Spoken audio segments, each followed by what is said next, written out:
Најпрво ќе ве прашам како професор по право, постои ли прекршочно било какво дело за шкртање по улици? Не постои ништо, не постои држава дека.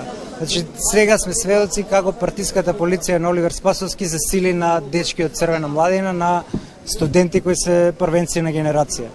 Двајца се уапсени од специјалци, донесени во полициска станица Беко и од кога видоа дека народ се собира, ги пуштија, цвикаат, гледате дека ги пуштија.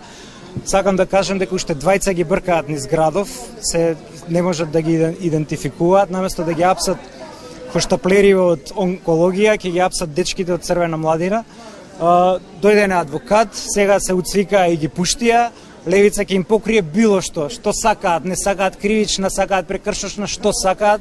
Веќе народ му е до тука, не им се плашиме за ништо. Ако не ги пуштеа, ќе беше многу пожустро од тоа што беше на протестот, меѓутоа веројатно видоа дека се собира народ и затоа се уцвикаа. Не им се плашиме, не знам како да ти кажам. Секое дно е поминато, така што ова е само гола демонстрација на моќ преку репресивен апарат.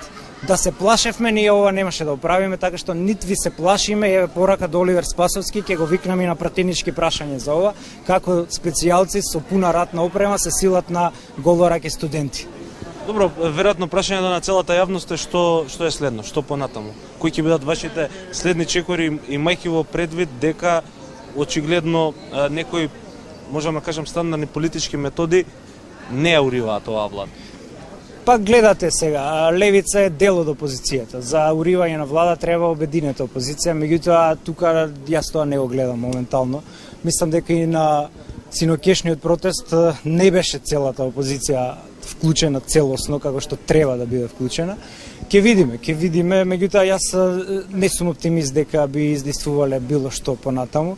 Секој ден поминат со оваа влада, тие немаат веќе кај да одат. Тие се напикани во ѕид и буквално ова е единствено што очекуваме вакви репресии врз дечки, особено врз активисти на левица, тие мислат дека можат да не скршат, меѓутоа како што кажува и самиот лозунг нивни на нашите од Црвена младина, кој е најактивниот подмладок, морам да ги пофалам, се играат со погрешната генерација. Значи нашле црква за крстење буквално.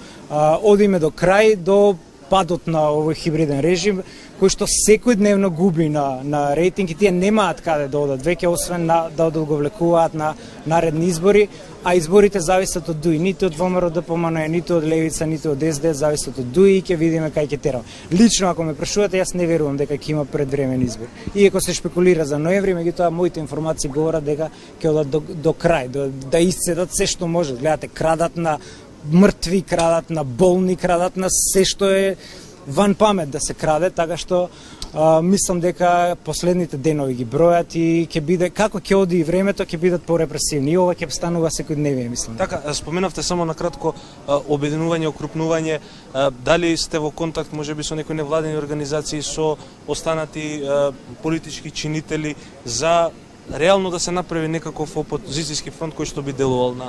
Се уште не сме во никаков контакт, ова е иницијално, значи овие протести беа иницијални, ќе видиме од утре има седница во собрание, се собираат после одмори сите, ќе видиме каква динамика ќе има, инаку имаме канали на комуникација со партиите, меѓутоа се на пониско ниво, не се на високо ниво.